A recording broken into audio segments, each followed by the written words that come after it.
The walk light came on, and Dana stopped at the curb because she saw a black skirt, tag still on, laying on the ground, so she picked it up thinking it was lucky.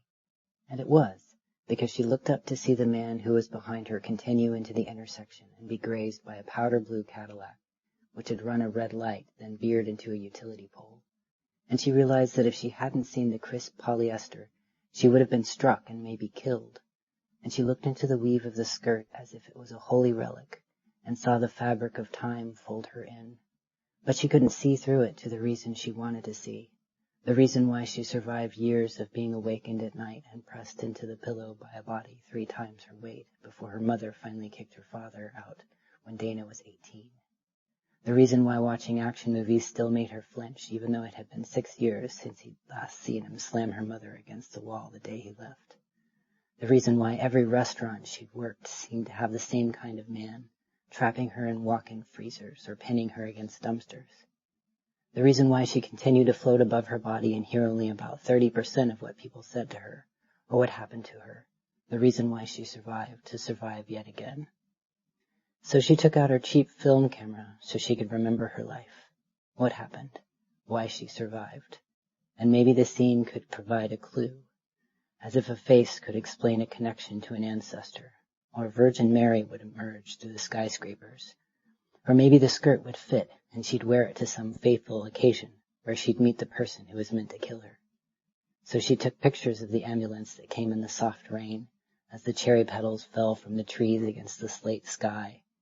The EMTs, the driver, who had a stroke at the wheel, a few muscular dancers who stood outside Mary's all-nude revue drinking coffee from paper cups, a woman who shuffled along the street, unruffled, with a dozen bags growing off her, and a group of children from the international school who waited for the bus staring with faces as mute as clouds. And she was happy to remember at least this day, thanks to the black skirt. So Dana took the skirt home with her, even though it didn't fit.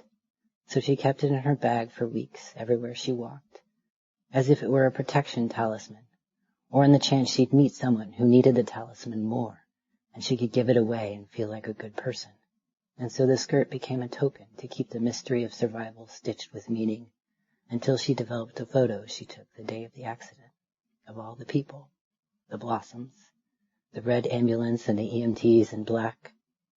And Dana knew that everybody's life reached as far back as hers, that the dancers each had their reasons to be dancing, and their lives were whole amber cities upon which Mary's was only a single block, that the woman carried dozens of bags containing palimpsests of journals, crow feathers and crocheted scarves, but there weren't 100 bags that could contain her one life, or the oral history she held within her of the Laurentide ice sheet melting.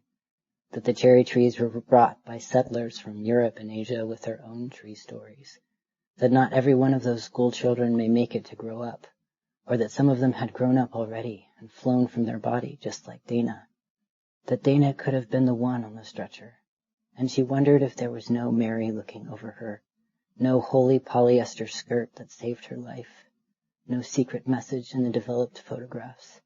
It was all just an accident of statistical likelihood. And she survived.